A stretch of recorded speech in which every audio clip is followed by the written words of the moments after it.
Hi everyone, welcome back to my channel. If you don't already know me, I'm Karen and my channel is a parenting and lifestyle channel. So if that's something that you enjoy and you like this video, then please give it a thumbs up and subscribe. So today I'm going to be talking to you about my experience with labour and delivery.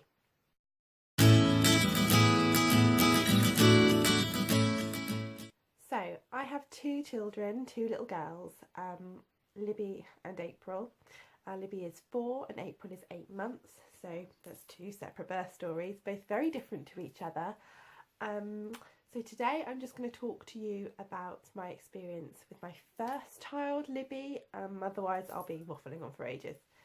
So to give you a bit of history about my pregnancy with Libby, it was quite a normal pregnancy, no real issues apart from about 4 weeks prior to my due date. I was rushed into hospital with quite a big bleed.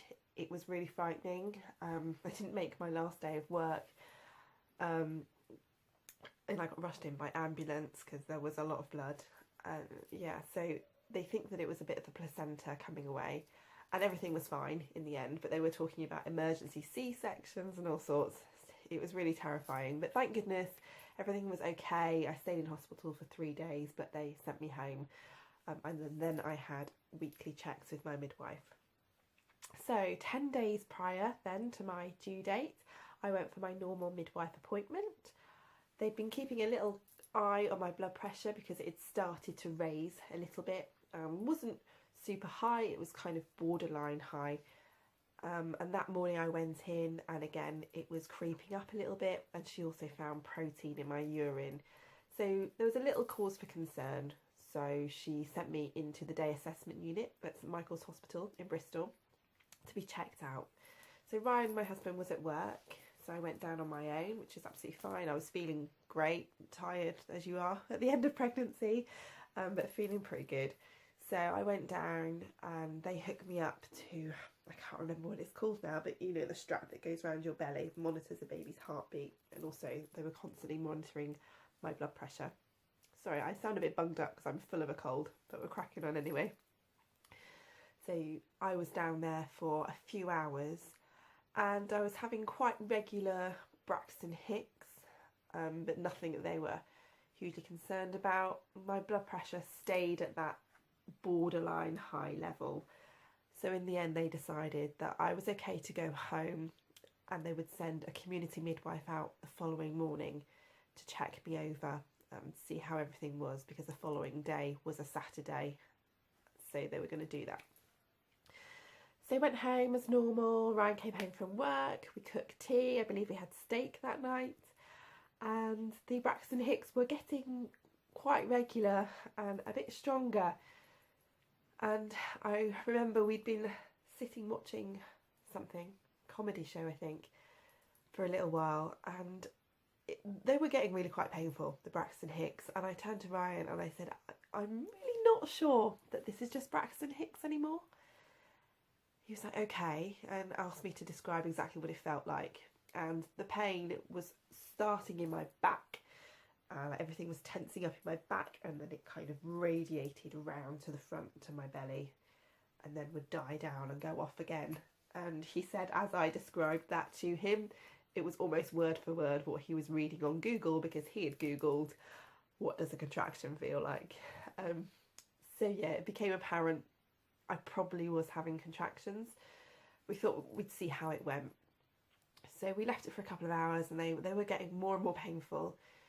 And so Ryan rang the hospital. They wanted to speak to me, as they do, because they can gauge how far along in your labour you are by talking directly to the person that's in labour. So by the pure fact that I was able to speak to them quite comprehensively, they could tell you're nowhere near actually delivering.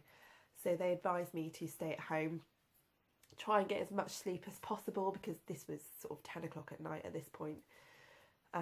Get as much rest as possible, have a warm bath, have a warm drink.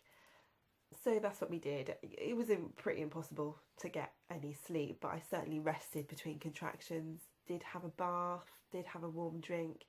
Ryan was on coffee all night because he was too afraid to go to sleep.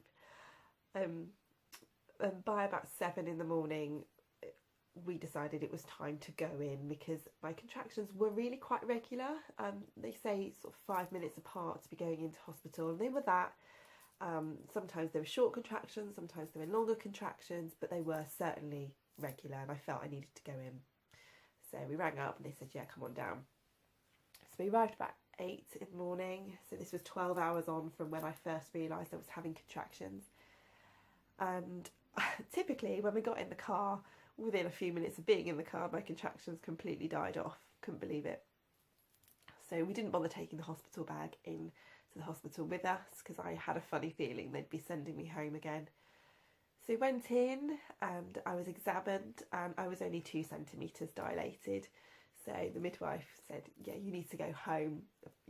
Supposedly you progress faster if you're in your own environment, which is completely understandable. And so that was fine. We decided we'd go home. So I popped into the bathroom at the hospital to clean myself up, go for a wee. And my waters broke right there on the toilet. And I stood up thinking, oh, something weird just happened. And they were all over the floor, everywhere. So I called through to Ryan and they said, would you just mind calling that midwife back? I think my waters have gone. So the midwife came back in and she, not realising that a lot of it had gone down the toilet, looked at the floor and said, Karen, I'm not being funny, but I think that's wee. I was like, I'm pretty sure I would know if I peed myself, thanks. So yeah, she was like, well, okay, the reason I say that is because it's a bit discoloured, it looks like wee. So no, I'm sure it's not. She said, okay, that's fine, get on the bed and I'll leave you for 15 minutes and I'll come back with a speculum, which is what they use when you have a smear test. Come back with a speculum and examine you and see what's going on. So I got on the bed, stayed there for 15 minutes. She came back with all the equipment, lifted the blanket up, put all the equipment away. Yes, your waters have definitely gone. The reason they were discoloured apparently is because Libby had pooed inside me. So that right there meant that there was no way I could go home because them pooing inside you can be an indication of them being in distress. So they hooked me up to monitor the baby's heartbeat, and after my waters had gone, the contractions really did start getting quite intense then, a lot worse than they had been overnight. I was being monitored, baby's heartbeat was being monitored, and because I was attached to the belt, I couldn't get up and move around as much as I wanted to. I was kind of attached to the bed because every time I moved, the belt would slip and, you know, wasn't monitoring Libby's heartbeat very well. So they decided they would try and put a clip on the top of her head, which can monitor them a bit better, monitor their oxygen levels, I think, something like that. And she was in a really funny position, so they really struggled to get that clip on. So at this point they advised me to go on the gas and air because they had to bring in another midwife to try and get this clip on the head. And she wasn't quite so delicate as the midwife that was looking after me, so that's when I went on the gas and air. Amazing stuff. I went within a few seconds of being on it, I went completely delirious. And then after a while, that kind of delirium does wear off, and you kind of find yourself using it more as a breathing tool to really concentrate on your breathing. So it's certainly helpful in that respect. Yeah, they then advised me that Libby was in a funny position. She wasn't back to back, but she was on her side, and she was very, very low down, and she was pressing right on the cervix. So you would think that would make me dilate a lot more, but they likened it to, say you're opening a door towards you. If you're stood too close to it, you can't open the door because you're in the way. And they said that's what it was like. So another couple of hours passed, they examined me again, still only 2 centimetres. And because I was on the monitor measuring my contractions, they were through the roof and they just couldn't believe I wasn't dilating any further. So they said, right, at this point we would recommend that you go on a drip to get you dilating really quickly. I said, okay, that's fine, whatever you think. My midwife said to me at this point, Karen, now we're going to ask you, do you want an epidural? And I thought that was really odd, them asking me if I wanted an epidural, actually offering it to me without me being asked. I'd gone into the delivery not wanting any pain relief really, wanting to just do it on my own. But I thought it was odd that they'd suggested it to me. So I said to the midwife, well, if you were in this situation, would you have one? And she said, put it this way, Karen, I've seen hundreds of women be put on this drip and there is no way I would do it without having an epidural. That was good enough for me. I turned around and said, I know we've spoken about not having an epidural and we'd agreed that he wouldn't let me have one even if I'd got to the point where I wanted one. I was like, just ignore all that. I need the epidural. I need it. He's like, no, it's fine. You go for it. So then another little while passed and they came in to tell me the anaesthetist was caught up in surgery and then they had somebody else to go and see before me. So it was going to be about an hour. Honest to God, at that point, an hour seemed like an eternity. I thought I was going to die before I got to an hour because my contractions were so horrendous at this point. They were really horrendous. And when he said that somebody else was in front of me in the queue, I literally would have murdered that woman to get the epidural before her. That was how much pain I was in. And these rooms are supposed to be soundproofed, but I could actually hear her in the next room screaming the place down. So anyway, an hour passed and made it through the hour and the anaesthetist came in. He hadn't made it to the lady next door because she'd given birth before he got to her, which it's really a shame for her, but great for me. I didn't have to wait quite so long. So the epidural went in. That was a hell of a challenge to stay dead still whilst they put the needle in through the contractions. But suddenly this calm comes over you and you just do exactly what they say. And within moments of that epidural going in, it was such a relief. It really was a relief. Just the pain went away. I could still feel the sensation of the contractions, almost like you need to go for a poo. But the pain wasn't there anymore and I was able to actually get a little bit of rest. Ryan was able to go off and get something to eat because he hadn't eaten all day. He'd just been holding a sick bucket because I'd been throwing up time and time again. Yeah, so I was able to get some relief. But then they could turn the drip on and it did its job. I dilated really, really quickly then. So it come to the point where I was going to start pushing, and really weird because I didn't know when I needed to push because obviously I wasn't feeling that sensation, so they had to tell me when to push. And I remember as we got to that point being so frightened, just really being scared about the prospect of pushing. And you push so hard, it feels like the blood vessels are going to pop in your brain. It's really awful, but not feeling that contraction to be able to do it is, you haven't got that oomph. I don't know, it's difficult to describe really, but you're just being told when to push but you can't really feel your body doing it yourself. So anyway, I'd been pushing for a while and Libby's heartbeat had started to drop with every contraction. So they decided they needed to try the Ventouse, which Ryan said looked like a plunger. And they tried that and they couldn't get a grip on her head. So they were pulling with the Ventouse and it went flying off her head. And Ryan said that he saw this thing fly across the room. I was like, oh my God, what the hell was that? It turned out it was just a piece of cotton wool or something. He just saw this thing flying across the room and wondered what on earth was going on. So that didn't work. They said, okay, Karen, we're going to need to use forceps. We need to get this baby out quickly. So I was really pleased that I had the epidural at this point, but they mentioned forceps. They're like two massive sort of salad tongs that they stick up inside you and grab hold of the baby's head with and basically just yank them out by the head.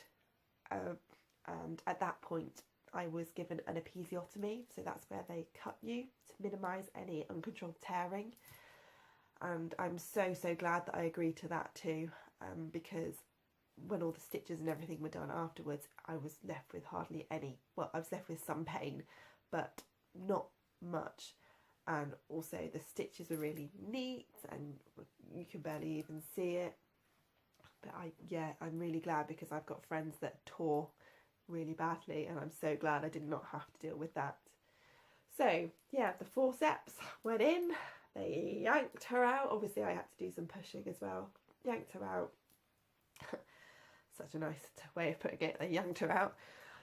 and then delivered her onto my chest, and I had a very quick cuddle, and then they whisked her away onto the resus trolley that they bring in. I think it's normal for them to bring it in at every birth, but it's still quite scary seeing it. They whisked her in into that and checked her over and everything, and she was fine, thank goodness. She was absolutely fine, and they gave her back to me so we could have cuddles, and she latched onto the breast very easily, and thank goodness we were then actually able to continue that, and I actually breastfed her for a year in the end. I'll do another video about my breastfeeding journey, but yeah, it was really quite special that.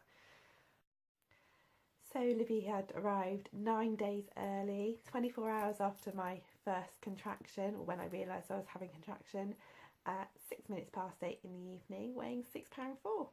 So there you go, that's the story of my first labour and delivery.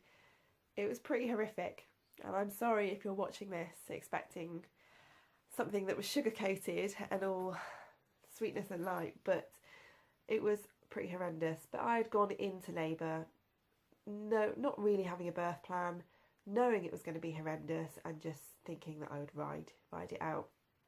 And I remember people saying, you forget about it, you forget about the pain, you forget about the pain. And for the first month I was like, no, you never forget about the pain, it was horrendous. But then after a little while it does fade, and I went on to have another child, so I obviously got over it, and it can't have been that bad. So yeah, labour's pretty horrendous, well it can be, but we all get over it. Saying that, with my second child it was completely different, and my delivery of April was only positive. It was an incredible experience. So if you'd like to hear about that, please subscribe to my channel and look out for the next video, because it is the polar opposite of my delivery with Libby. April was special and just really incredible. So yeah, do look out for that. I hope you enjoyed this video. I've been waffling on for ages now, but I hope you enjoyed it, and please give it a thumbs up if you did, and any questions or comments please leave them below. And if you're expecting your first, second, third, fourth, fifth baby and going into labour quite soon, then good luck, you'll be fine, and congratulations. Bye.